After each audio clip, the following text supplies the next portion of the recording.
Hello, welcome to Coming Out and Beyond LGBTQIA Stories and Support. My name is Anne-Marie Zanzel and I came out later in life. I am a lesbian, an ordained minister, a mom, a partner to a wonderful woman, and I coach people through the coming out process later in life. I created this series because I believe that through story and story sharing, we can learn, discover, and connect with each other.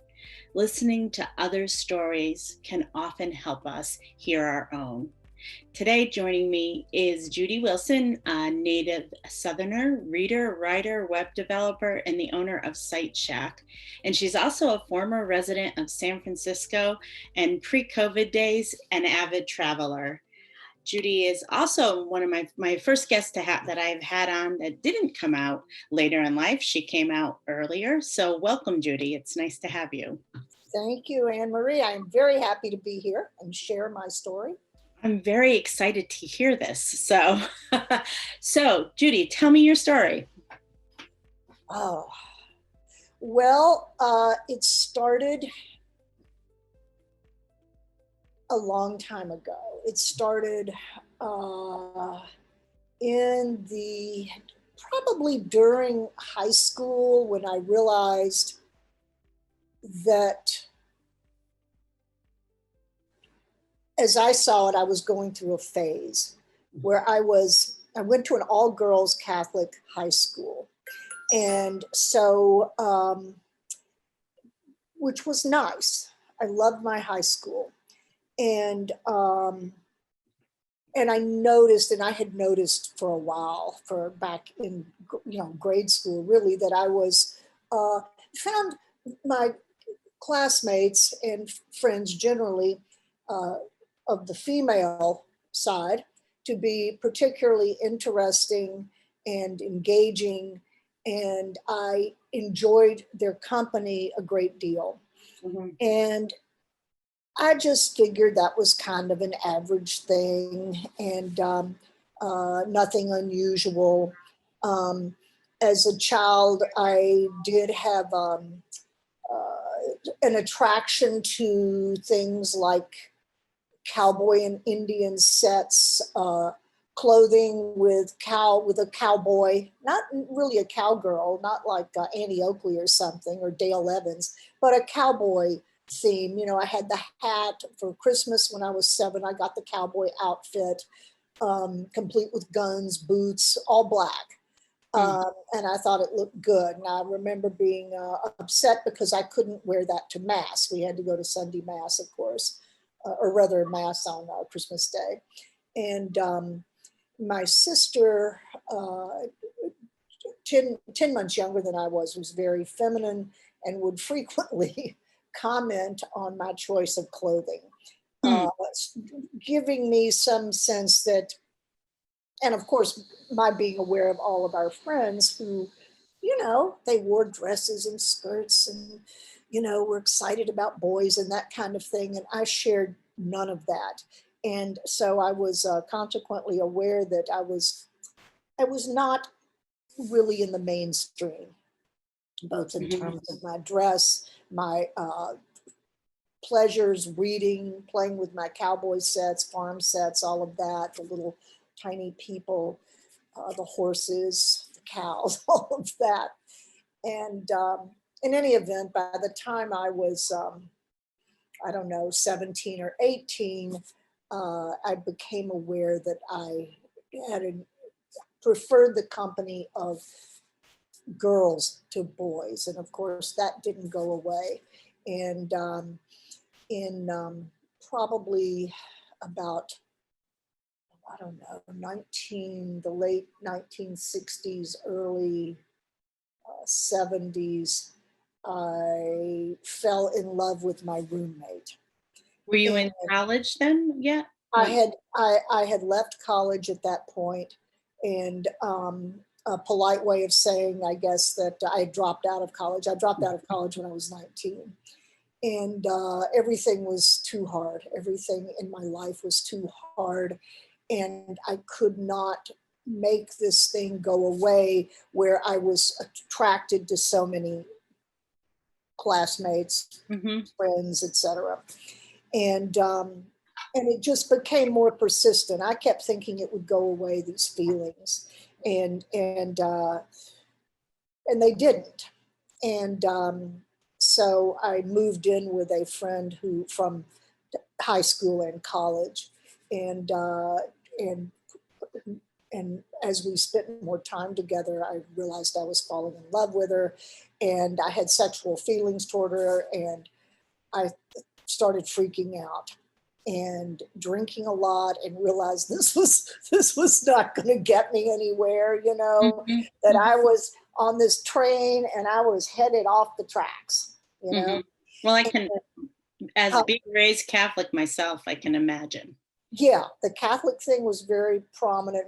And I come from a big Catholic family that, like a cousin was a nun, and pretty Orthodox Catholic, very traditional. Mhm, mhm. And Pre-Vatican II Catholic too. Well, well, I mean, sort of pre-post, but still, yeah, very, very. I can only imagine what that was like. the when I was until I was in the eighth grade, Mass was still in Latin, Yeah. and Mhm. so it was very serious. It was very serious, and all that orthodoxy.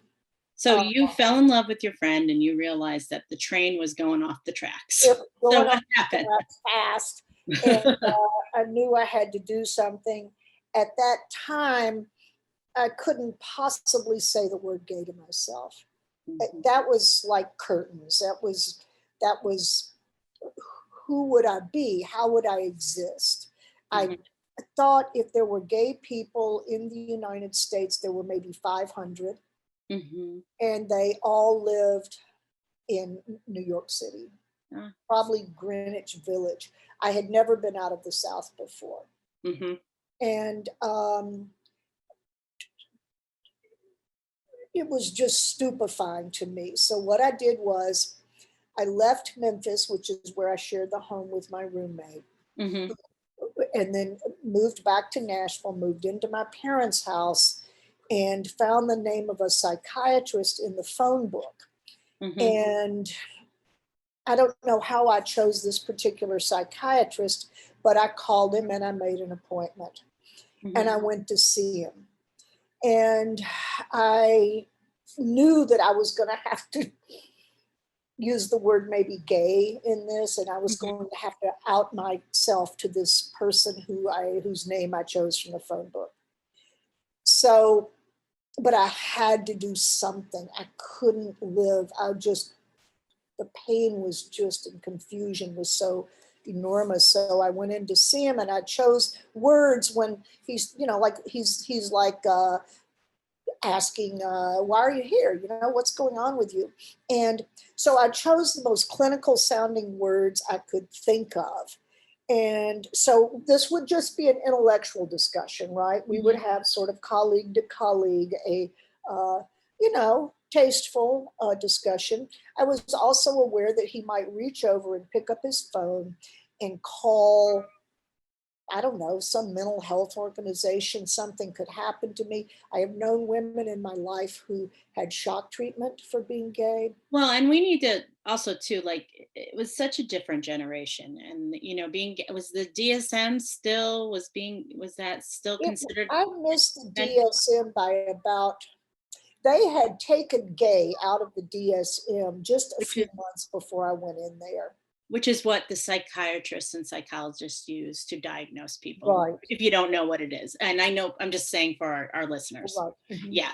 So you didn't know what the hell was going to happen to you. No, but it couldn't be any worse, Ah, honestly, than what I was going through, and I had to move to another step with this. mhm, I couldn't stay like this. Uh, mhm, I felt like I was lying to everyone, and I would have to lie for the rest of my life if I chose to take this path. And what mhm, would the path even look like? Where would I even meet anybody ever who felt like I did? And the films and books and so on at that time were not encouraging. yeah. Movies at that time were really terrible and crude. And I used to see a lot of independent films with my roommate. Sometimes we would see a film every day. I hardly ever worked. I was just sort of out of it in a way. And there was a there were a lot of very frightening movies about what Mhm. happened to gay people, Mhm. and just emotionally in terms of their lonely, miserable, perverted life. Mhm. And so I sit down, I start talking to this psychiatrist. Even after I've given him this strangely cloaked statement about myself being gay, he didn't seem really bothered. He didn't pick up the telephone. He didn't look Didn't at call the me cops. like exactly or ask me to leave or something like that. It was very nonplussed about the whole thing. So over the course of about 3 or 4 months, I really loved this man. Mhm. And he told me, and none of it was sensational. Nothing, I expected some sort of brouhaha, but he said two men and two women can live together as happily and healthily as a heterosexual couple. That That was so forward for was that time. radical, Radical. radical. I couldn't believe I couldn't. He I really loved him. He led me from this place of sheer terror. And this person I had loved, me, and liked for all these years had turned into this kind of gorilla or this kind of monster freak. And he took me back to me. Mm. And my parents were alcoholics. I had no chance of communicating anything to them about my fears or concerns. And mostly they seemed to regard me as some kind of like oddball. And and his name was Creecraft, Dr. Creecraft, and he really saved my life. Quick question, was he gay? No, No. no, not at all. And That I is so interesting for that time period to meet a straight doctor that was so accepting. oh, people have been saying that to me ever since then. And I was probably 21, going on 20, Well, I months from 22 when I saw him. well, the universe had other plans for you. It had many plans for me. So, did you leave the South then? Uh, After you were done? no, what happened? I still didn't know any gay people, so but I felt good, I felt like, oh, I'm not a freak. And so my sister and I had, my parents went to Florida with my other siblings for like a week. My sister and I took took care of the house in their absence, and that meant a gigantic party. And so an ex-boyfriend of my sister's came to this party, Jerry, and who I later found out was gay. I was not as closeted as he was after a little bit. He said, "Oh, they're looking for somebody." I was, of course, jobless, which I frequently was at that time. They're looking for somebody down at, actually around Music Row. Mhm. And for this restaurant they're opening, and talk to this guy named Rick Shell. Go down there and, you'll get a job. I'm like, oh, okay. So I had restaurant experience. It was no big deal. So I went down and I find Rick Shell, and I go up, and he looks at me and he says, I'd been waiting for him for a while. He was very busy. And he said, uh, all good things come to you. You found me, And he said, all good things come to she who waits, which was apocryphal, if that's the word, or Mhm. very prescient, or anyway. Um, so he hired me, and it blew open my life in the most extraordinary ways. So what restaurant was it in It Nashville? was called Jocks. It's Okay. um, down on Division Street, right in Mhm. there. Mhm. And Jerry was there, of course, my sister's ex, who told me about the place. And he would wink at me sometimes. It was called Mozart Square. There were three restaurants and a little dinner club thing, uh, theater club. And Jerry would say, Judy, what did he say? There's no corners on the square, meaning it's not nothing straight. And I walked into this like group of these gay people who, all of whom I loved. Mhm. And sort of, we were all sort of sometimes sleeping with each other and this and Mhm. that as it developed. And uh, they were mostly at Vanderbilt, artists. Rick Shell was gay. Mhm. His roommate I fell in love with, which is a gay, who was a gay man who Mhm. died just a year ago. And uh, these were worldly people who were really brilliant people. Mhm. And the cook at Jock's was a black woman named Courtney, and she we discovered we both read a lot, and she gave me a book. It was the Journals of Andre Gide, or Gide, um, and who was, of course, a gay author. I didn't know about any gay authors except Gertrude Stein, who terrified me, and and I didn't like her writing, and so I thought this woman Courtney was probably, she spoke, this is a long time ago, she spoke very literate. She was very literate and very amazing use of language. And Mhm. so I was returning the book to her one night, and I thought she probably had 7 or 8 kids and had pulled herself up just by dint of will. Mhm. And because that's how I knew African American people. I You had didn't stereotypes in your head. exactly, very much so. And I thought she was admirable for that imagined, this reason I imagined. And so I followed her out to her car one night to return, give the book back to her. I walked out with her, and she was driving a black MG convertible with an automatic transmission. And Mhm. it just had a severe case Just of so Parkinson's. your stereotypes. Oh, this is probably not. So what is this? And oh, and and then she had a sister, a half sister who worked there too, named Bobby, who I was the first woman I ever was with, Mhm. and who I loved and was in love with until she died of Yeah. cancer Oh. back in the 90s. And so Courtney went to college at Ithaca College, and she was on sort of a sabbatical break thing. And so we started hanging out. I hung out with all of them. They one night had asked me at the beginning of this if I wanted to go downtown with them, and Mhm. that meant these cheesy, really, like the Jungle, these bars in downtown Nashville, gay bars, and kind of rough trade in a way. But the only thing that was here, and so I went downtown with him this one night, and I didn't know him very well at that point, and I realized we were in a gay bar, Mhm.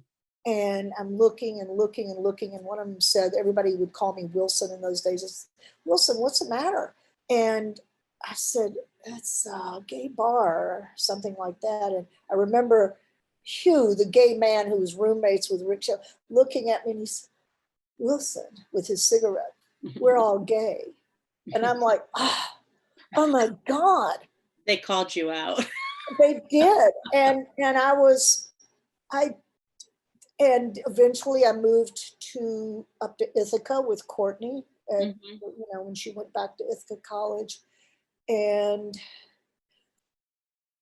uh, absolutely, well, I've had many, many, many happy periods of my life. That was one of the happiest. And I just slipped right into that very progressive town, that college town, Cornell and Ithaca Mhm. College, I've been and to Ithaca. lived in a tent for a while with everybody, and we all lived in tents, and we built a sweat lodge, and we smoked a lot of pot and did acid and drank, and then I hooked up with a couple of my friends there, and we moved to Tucson, and Mhm. met someone there I was with for about 7 years, and then So can we I ask broke you a quick up. question? Would you consider Sure. yourself a hippie? Were you a hippie during that time? Oh yeah. Oh yeah, absolutely. Yeah. Absolutely. And Yeah. I never could have predicted any of that. No.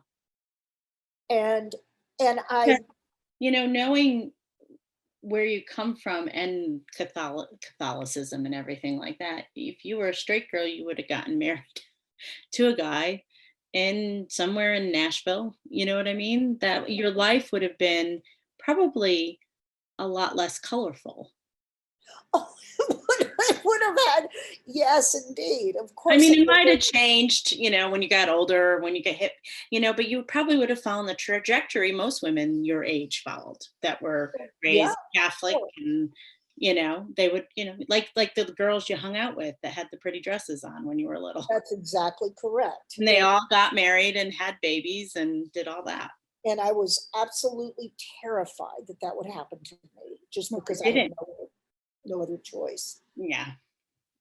Yeah. So you went to Tucson.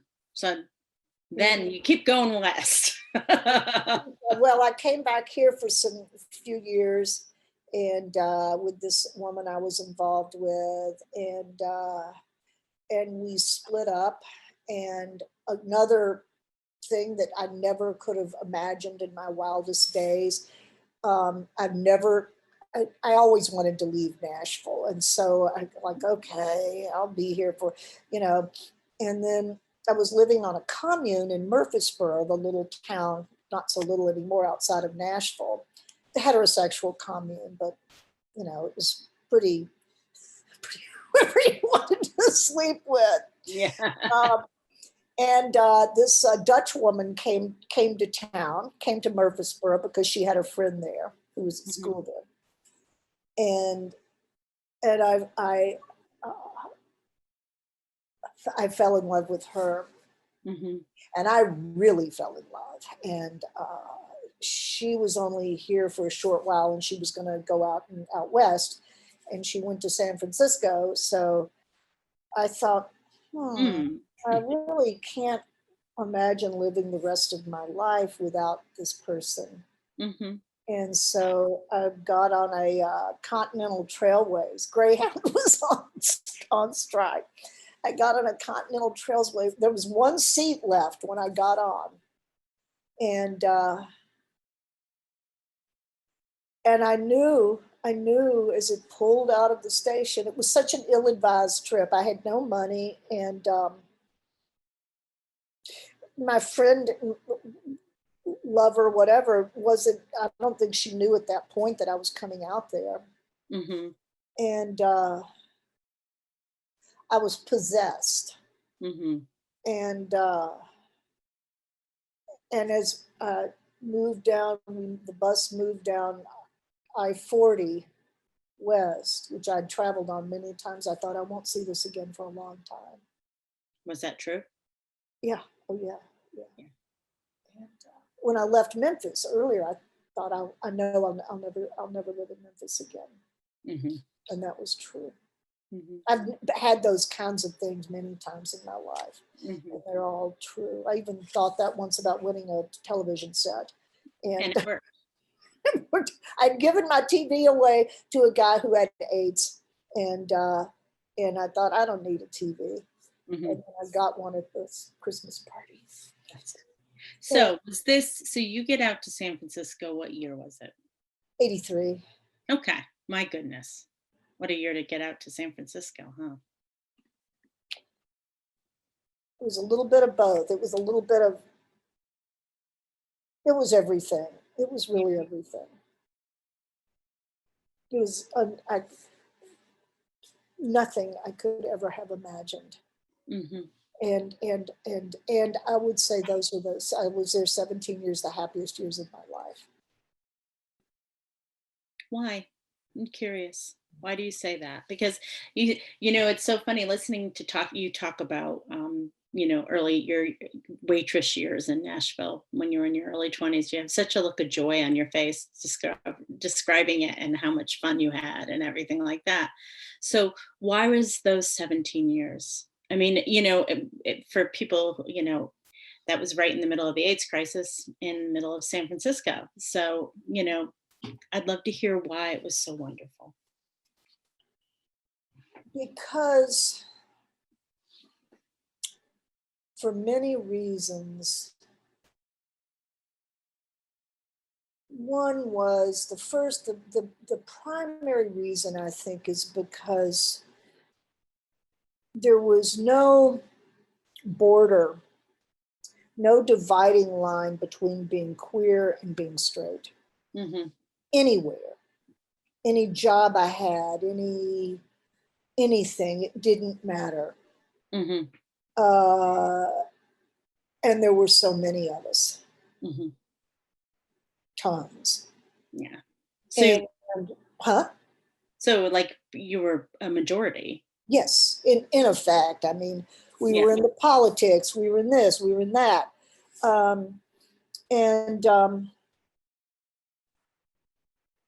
and I loved how brave we all were.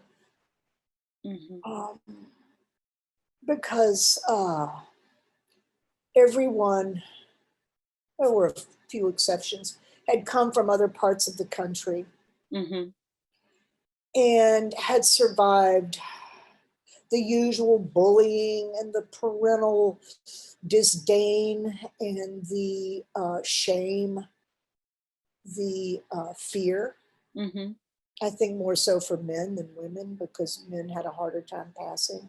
Mm-hmm. And these were men and women who let themselves shine, who shined Mm-hmm. of every type, every stripe. Mm-hmm.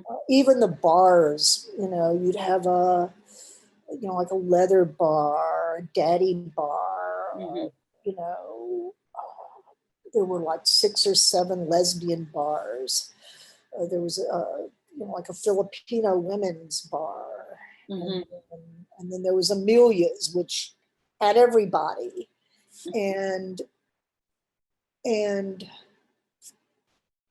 there was California with its beautiful, beautiful scenery and the ocean, and I could be at the ocean in 30 minutes maybe after I left work. Mm-hmm. There was a sense of humor that was so brilliant. So many people had this extraordinary sense of humor, and you could see it everywhere. Everybody in the billboards and the graffiti on the billboards, which were great. Um, and there was a gentleness too. Mm-hmm. I never felt like anybody was thinking while they talked to me or looked at me that they found me contemptible, which I had experienced here. Mm-hmm. Not really in Tucson, but Tucson was so weird. Everybody had their own little category, and everybody kind of looked, but everybody got along well enough. And Ithaca was, of course, a college town, but I was. It's a small town, it Mm-hmm. wasn't then. I'm sure it still is to some extent. But San Francisco was a dream. Mm-hmm. It was so much physical beauty there, going up a hill and coming down, and there's the bay, and there's Alcatraz or the Golden Gate Bridge, Mm-hmm. and my friends were so wonderful and funny, Mm-hmm. and I didn't feel like a nut or crazy or anything like that. You just felt normal. I felt normal. Yeah. Yeah. Hold on one second. Okay. Sure. So you felt normal. Yeah. So what did you do in San Francisco, Judy? What did you do for a living? My usual, I think the word is peripatetic, in my usual random way. Um,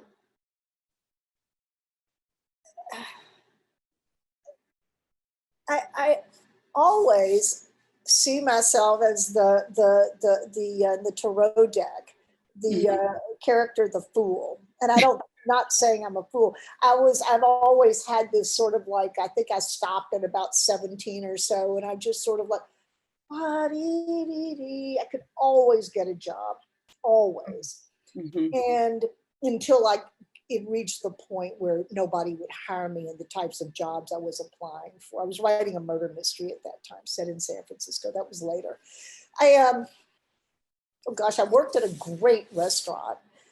The it was called Cafe San Marcos. It's one of the funniest jobs I've ever worked in, and same for Catholic Charities. I eventually went to Catholic Charities and worked there, and So, loved Catholic Charities. so, so being gay in San Francisco and working for Catholic Charities, was there any problem with that? I had some unease about taking the job. It was a temp job. I temped a lot because I was writing my murder mystery in Murder on the 22 Fillmore. Um, and, um, and I was taking classes at City College, Hmm. which I didn't know you could do. I didn't know there was there was such a thing as a city college. Hmm. I thought I was too old to go back to college.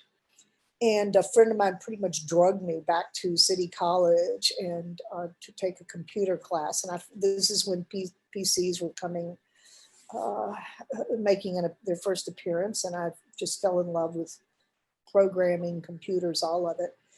And so, yeah, I thought, I don't know about Catholic Charities, but everything was so loose there. You know, you didn't Hmm. know. So, and I mean, I was way past the point of being uh, Caring what people thought. caring or being, yeah, being concerned or feeling Hmm. like in San Francisco. I mean, people were that we were nothing new. I mean, you know, gay people were everywhere, and I guess I assumed they would be there too. Hmm. And so um, it was an absolutely wonderful organization. We had it was over 3 counties. It was an archdiocese, about a $21 million a year budget, and we had 2 or 3 AIDS residential facilities, and we had a facility for women who were HIV positive who had children. The children may or may not have been HIV positive.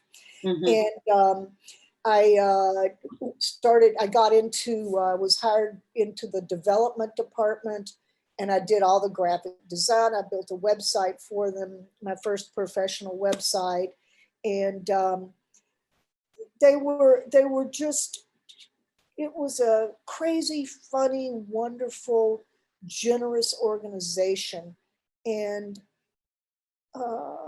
people seemed so motivated by a kind heart. Hmm. And there were a lot of gay Catholics that we would stand around and talk about, share funny stories from all over the U.S. about being in, you know, Catholic high schooler families and these giant families, you know, where nobody, I mean, they were just like wild families because there was How really big was not, your, like, you're from a big family. well, there were 6 of us. Yeah, I'm from five. So, Yeah, so you yeah, know, I know. Yeah. yeah, it's wild. It's like a big party. Well, it's From so funny because my partner is from her family. Well, actually, ironically, her family was a his, mine, and ours family, and there were 6 of them.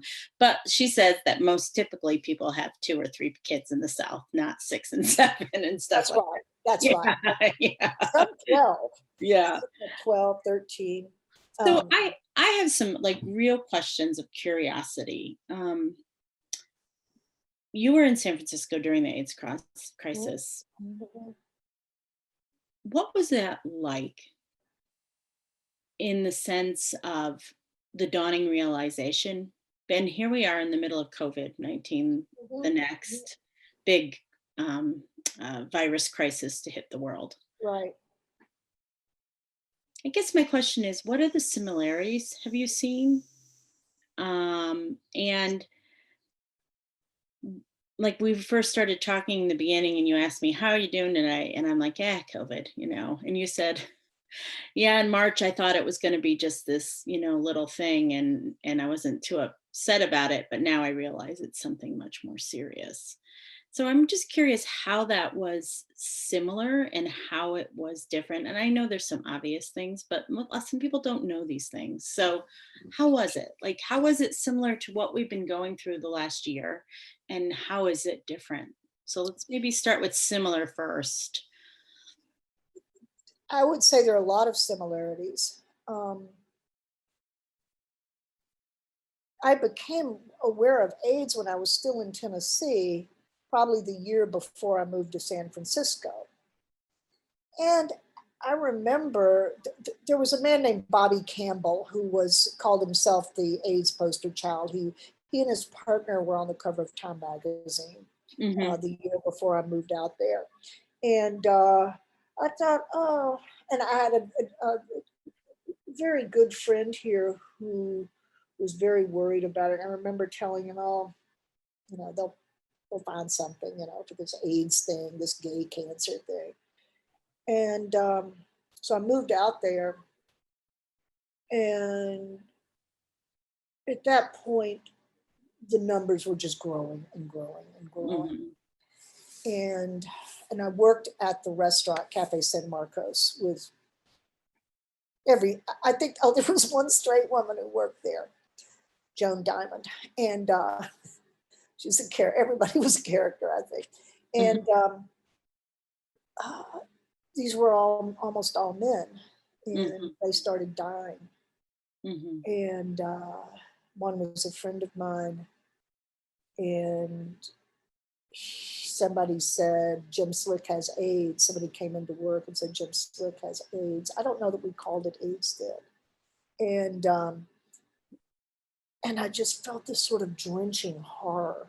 And a woman I was seeing at the time, her brother lived in New York, and she came in one night. I still thought it was over there somewhere, Mm-hmm. like you do COVID. You just think, oh, it's it's happening over here somewhere, Well, far away. yeah, and in March it was happening over there, and now That's we're here exactly in right. December, and like everybody knows somebody.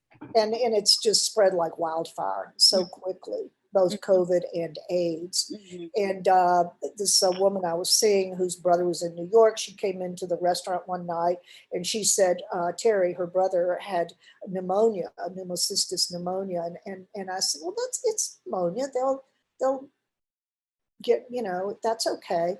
And I remember the conversation perfectly. And she said, no, you don't understand.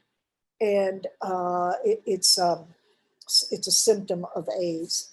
And at that time, the life expectancy for AIDS was about 18 months. Mm-hmm. And COVID, who knows, it's the same sort of, there's so many question marks all around it, and they're all Mm-hmm. terrifying. Mm-hmm. And so I remember that night when she told me that, I ran across the street, Castro Street, to there was a Crown Books over there, and I went in there, and as a measure of how little it had come into our lives, AIDS had come into our lives. There's this bookstore back in the corner. There was a shelf, I think, on gay men or something, and down at the bottom there were about 6 books on this new virus. And Mm-hmm. I opened one up and I looked in it and found, and pneumocystis was something that ordinarily happened to old men, old people. Mm-hmm. Mm-hmm. And I just had this shock that her brother was going to die, and he lived for maybe a year. Mm. And it just happened everywhere. It was everywhere. It was everywhere. And I wanted, I was freaking out. Guys would come in and into the restaurant and they'd show me something on their arm and say, "Is this a Kaposi sarcoma?" Or sarcoma, yeah. Yeah, and they didn't, or they'd have shingles and thrush and things like that. And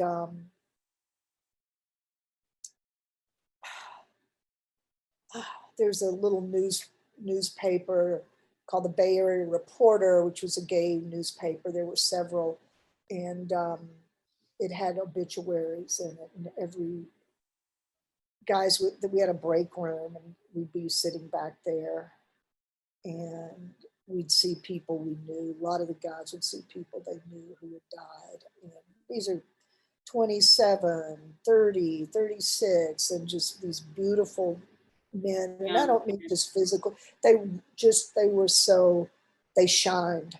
Mm-hmm. And it was just, it was crushing. It was unbearable. I thought I would go back to Nashville, and for some reason I thought that I can't handle this. I'm going to go. I still thought I was going to go to hell as a gay person. So when you heard all the language that the evangelicals Oh, and yeah. some politicians Fuckers. used that it was God's scourge. Did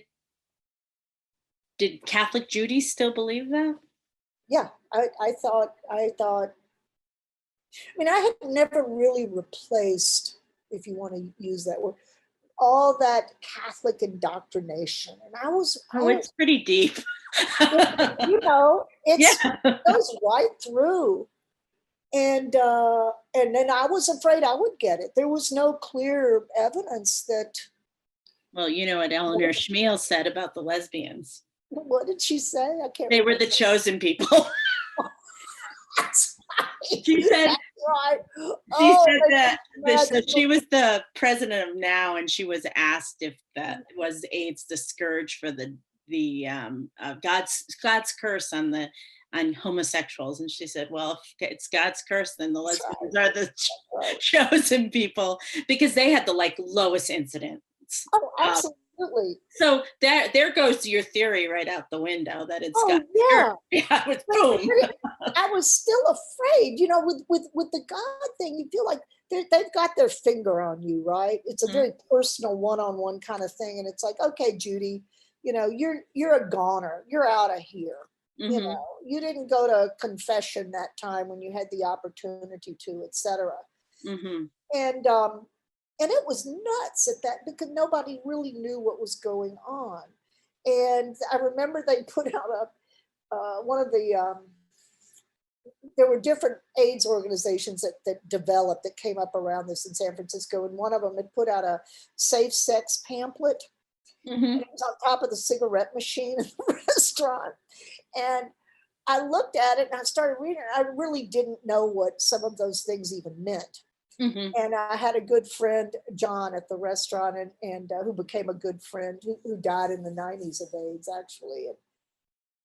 And so he started telling me what everything meant. I thought, Wow, a whole new world. exactly. Everything was a new world. I just, I So, felt immediately embraced when I went to San Francisco. so question though, a government response, which basically the government ignored the AIDS crisis. And oh, wait a minute, they've ignored the COVID crisis too. Have you Yes, seen similarities in that as well? And I think it experience, did you have outrage? I mean, did the community, I mean, was I know the community had, tremendous outrage, yeah. tremendous toward Reagan, Mm-hmm. and I hated those people. Mm-hmm. But I was in here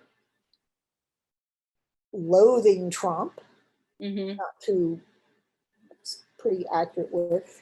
I'm surrounded by a lot of people who think he's just fabulous, Mm-hmm.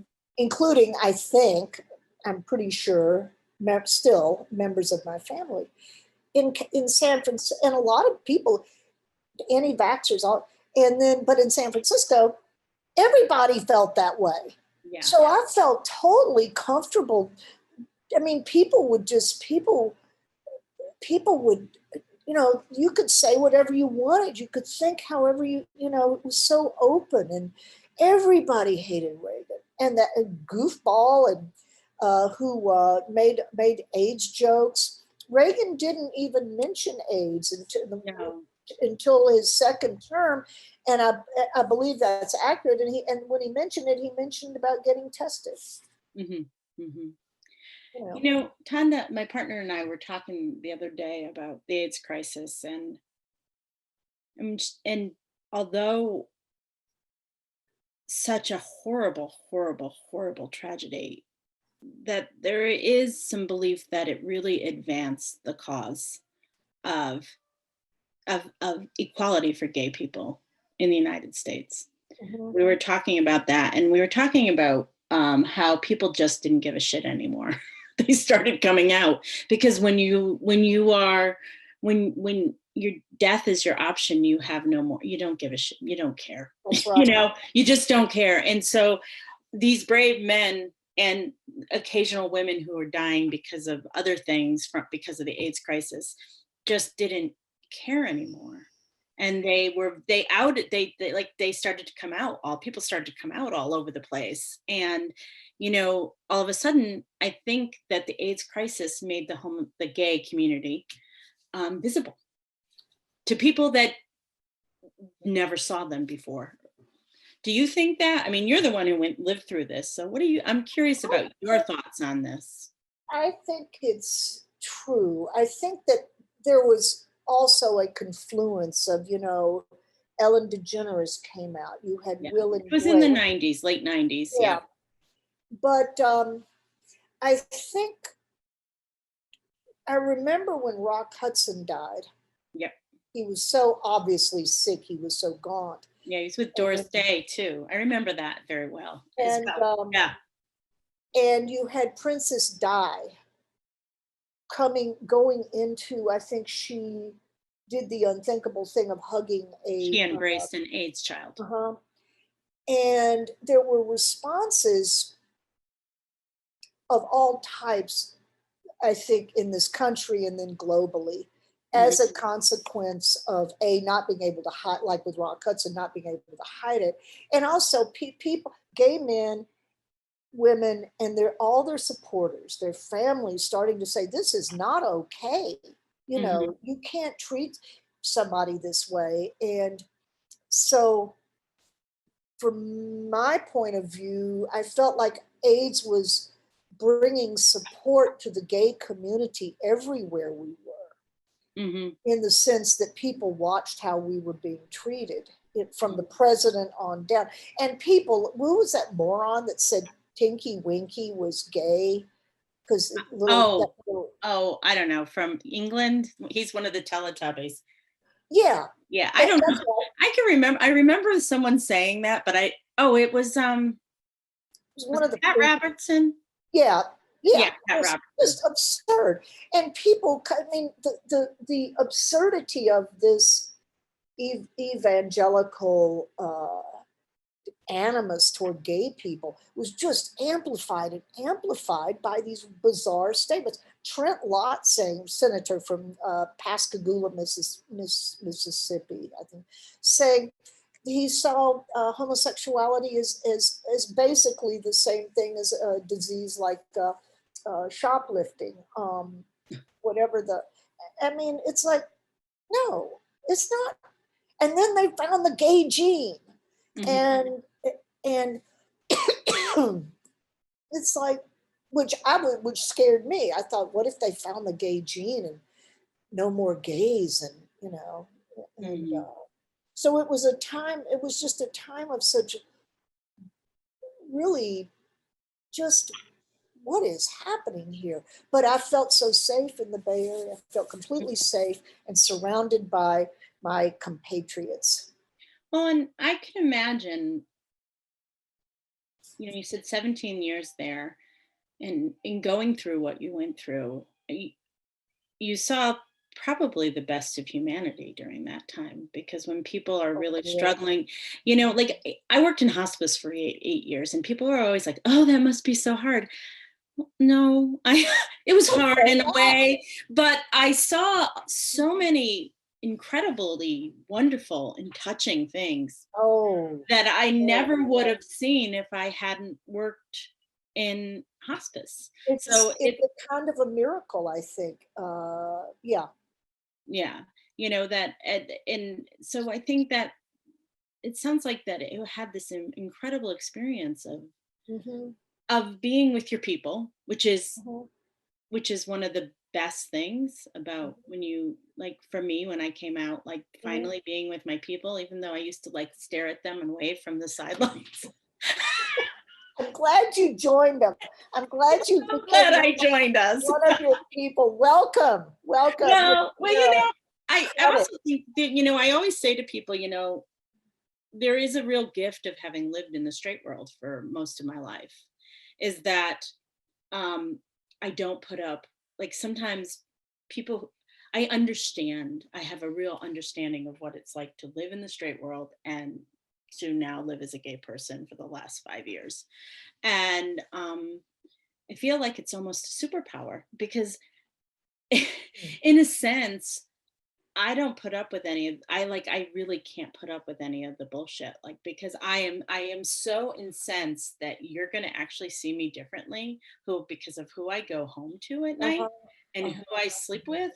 mhm. That's just like it's the outrage. It's like, that's just stupid. I don't have time for this. So, and there's a lot of and one of the reasons I, want to interview people that have been out for a while, because I feel like you guys, people, you've just been through a lot and you've seen a lot. And I think a lot of times, because we've achieved some sort of equality over the last 10 years, people quickly forget that just a generation ago, That's right.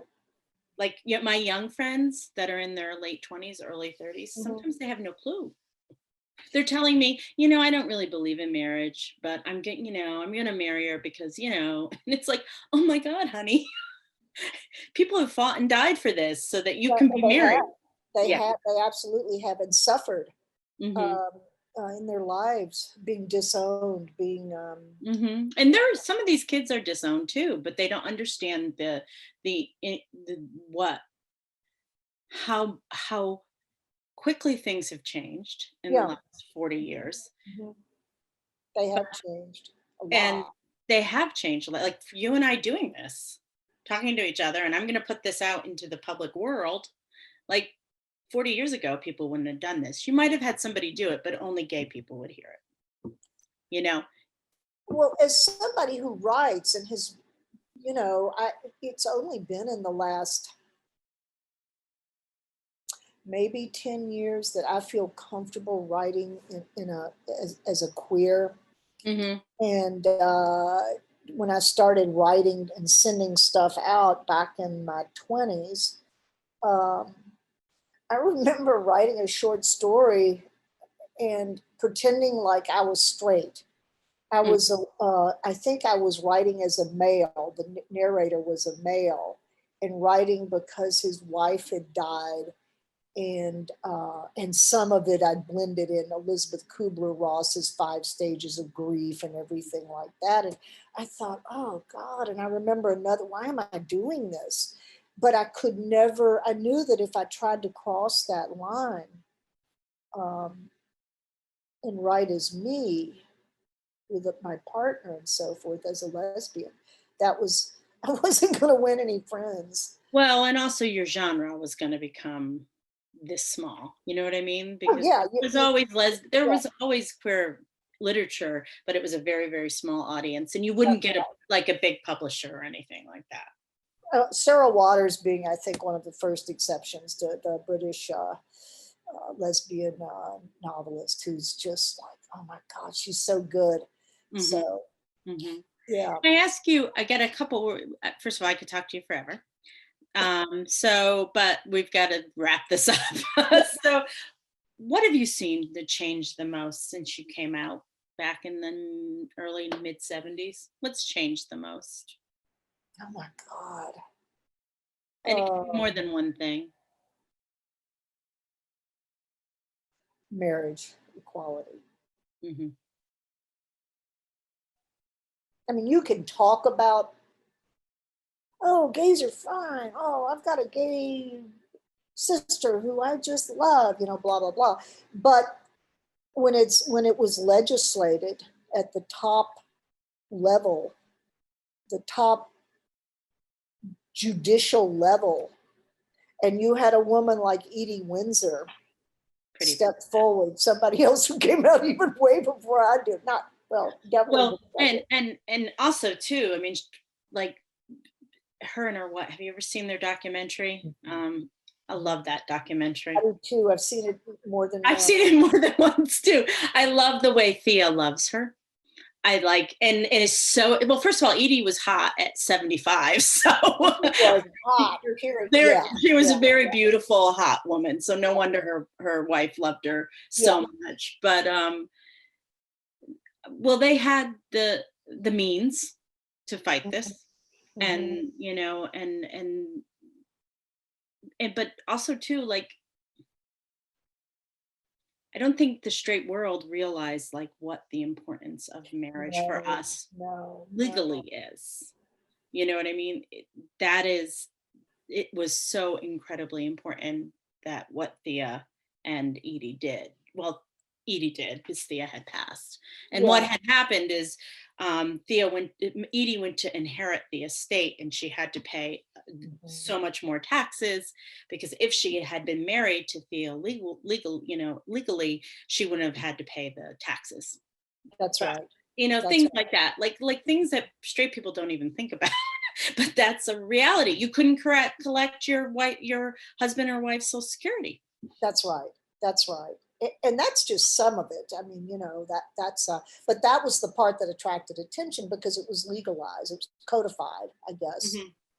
But Uh, isn't it interesting, Judy, if you think about it, how like homophobia is codified too, or it used to be codified oh into yeah. law, Hmm. and then the way we take it away is through law, and that's interesting because people don't think about um, like in Texas back in the 90s, if you owned more than 5 dildos, like I don't know how they got to the number 5, but if you owned more, For real? yes, if you own more than 5 dildos, you could be arrested.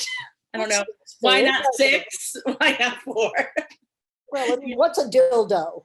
And You what is know, a dildo? a couple of cucumbers in the vegetable tray in the I fridge. don't know. I like cucumbers. God, just batshit.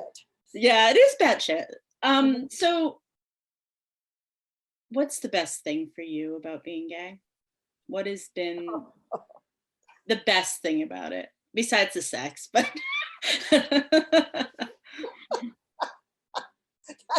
That's the thing that hooked me a long time ago.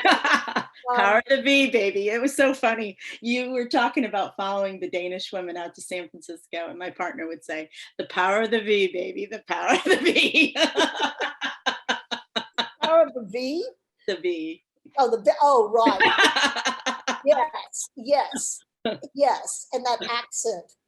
Um, ah, the best thing about being gay is, I think, once you cross that line and you cease kowtowing to or succumbing to other people's opinion of you. You say, you're still Anne Marie, no matter who you go home to at night, right? Right. And I felt like I'm a good, earnest person, you know, who loves poetry, has been a top-notch sister to my younger siblings, blah, blah, blah. And suddenly, if people were to find out this about me, I would lose any credibility that I had, any value that I had, and be rendered a big P for perv Hmm. and somebody to avoid or to stare at across the room as a pariah, Hmm. as some kind of freakish oddball. And I think that crossing the line where I just had to be true to myself, going to see the psychiatrist, telling people, coming out to my friends, and you don't come out just once. Oh, no, it's a never-ending journey. It is. But then again, maybe you do, because the first person you come out to is yourself. Hmm. And that's the line I'm talking about crossing. No more um, uh, you know wobbling around with it when you do come out, whether you're an older person or a young person, you For, know. you know, Uh, for me, I don't call it the line. I call it the heteronormative paradigm. Once you you can call it that too. Yeah, once you like say, okay, I am not going to stay within this paradigm anymore. that's right. That's You're right. like, I can do what, like it just doesn't, things that used to, I mean, I was in that world for so long and things that used to matter so much to me just doesn't, they don't Well, matter yeah, anymore. Once yeah, you've like blown up your fucking life, really, like sometimes, that's right. yeah. And it's so funny because sometimes, like I'm like, since I'm like fearless, like I blew up my life and I survived. And I thrived, actually. I not only survived, I thrived. Well, you're So being true to yourself. yeah, so I'm like, and so nothing scares me anymore. I can be a little bit too loud and opinionated, but I was like that when I was still living my straight life. You So, were. yeah. You just maybe you don't stand out as much, but that's No, I don't feel like I do. But it's funny because there's certain roles women have to play. Mhm. And once you decide you're not going to play the game anymore of those roles, and once you enter queer society, you don't the roles, just like the gender roles, fall away sometimes. And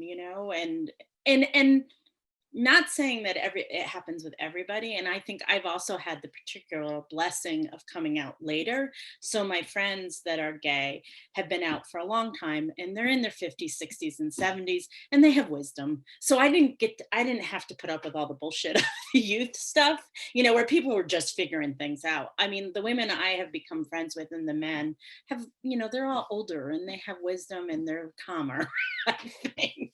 And they've thought about this stuff. And while I think when you're younger, you're just trying to figure out life and how to navigate life. And, you don't have that wisdom yet.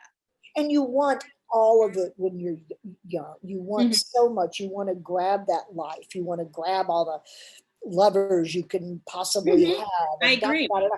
And by the time you're 60s, 50s, 60s, 70s. early, yeah, just turned 70 about Happy I birthday. can't even remember now, maybe a month ago.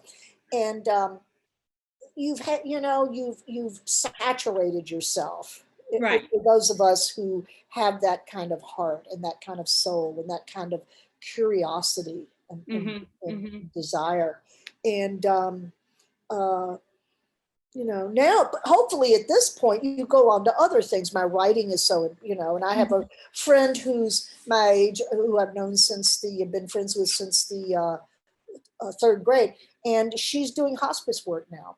Hmm. And I see other people who are older, and they just sort of like fade out. They Hmm. flame out. Well, there was a flame, but I think for being gay, for me, taught me to honor myself Hmm. and to love myself and have compassion for myself for everything I've been through. Hmm. Uh, and I think that along the way in a person's life, you have places where you can just stop. You know, Hmm. you don't. I could have gone back to Nashville in San Francisco Hmm. when I was starting to feel freaked out about HIV, but I didn't, and I stayed. And my friend who looked at me that night in the restaurant and said, "You can't leave, Judy. Your gay brothers are dying." And I thought, I can't leave, and I've started to educate myself Hmm. Hmm. through the conscious living, conscious dying movement, Hmm. and and I learned to sit with death. I learned to be present for death and to be present with my own fears. Hmm. And everything in my life changed. I wasn't afraid anymore. Yeah. Well, when you sit with death, as somebody has sat with death a lot, once you make friends with it, it's like that's another thing too. You're like, because it's the eventuality for all of us. We are all going to. Yes. Yeah. So if And you're I don't want to live forever anyway.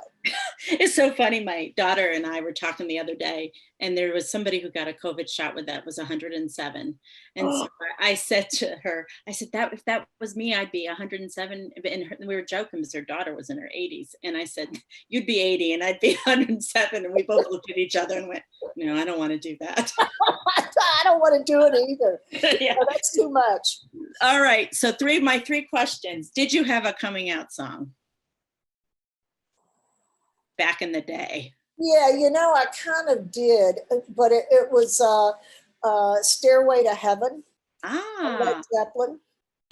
And still my karaoke signature song. And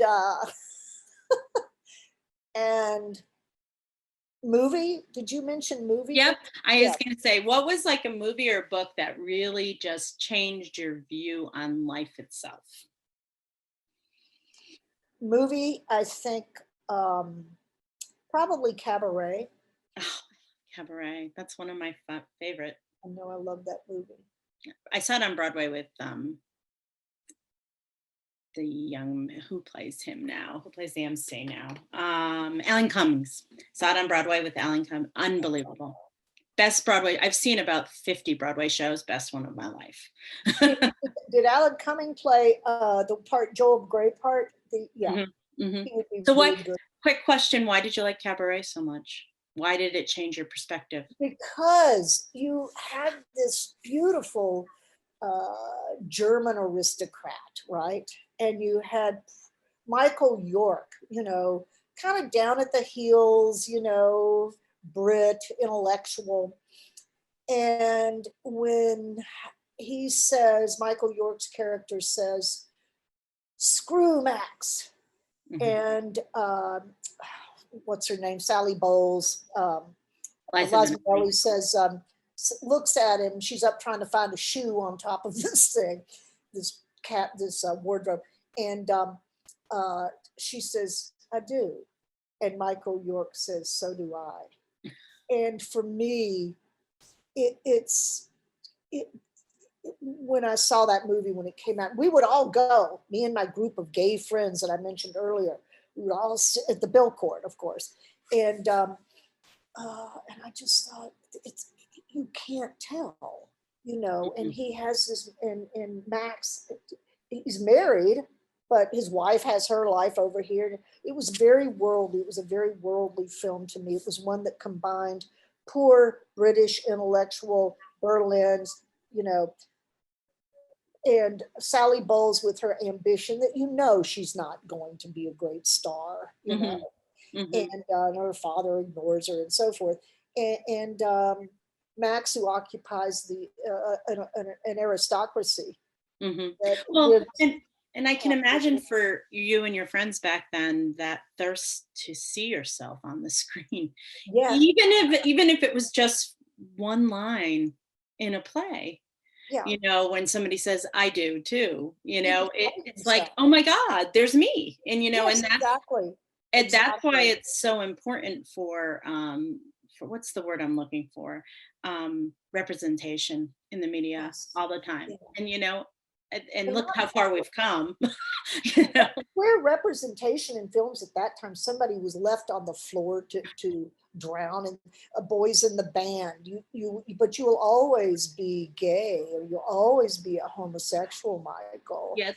And I thought, oh God, I remember going on a date with one of my boyfriends to watch that. It was again at the Belcourt, and thinking, I'll always, and I knew inside I'll always be a homosexual. Well, yeah, and then we were my partner and I were talking about the children's hour. Oh God, yes. And the tree falls on the butch woman. That was the fox as the tree falls on Sandy Dennis. She's got to be killed. And then, but the worst, by Lillian Hellman of all people, who was a worldly, who was it? It was one of them. It was Shirley MacLaine. It was Shirley MacLaine who hung herself. It was Shirley MacLaine and Audrey Hepburn. Audrey Hepburn, yeah. God, I would have hung around for Audrey Hepburn under any circumstance. Forget okay. hanging. Last question. How would you describe your life today?